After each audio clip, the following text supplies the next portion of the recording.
सबसे पहले y control O key uses for. Answer is dangle 6 parts of spacing above the paragraph. सबसे पहले y control O key uses for. Answer is dangle 6 parts of spacing above the paragraph. Y control A key uses for. Select all content of the page. Y control A key uses for. Select all content of the page. Y control B key uses for. Answer is bold highlighted selection.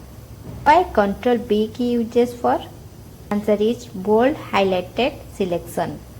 In Y control C key uses for. Copy selected text.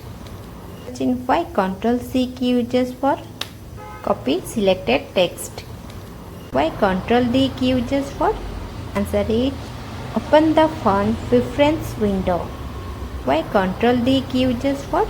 Answer is open the font preference window. Y control E key uses for. That is align the line or selected text to the center of the screen.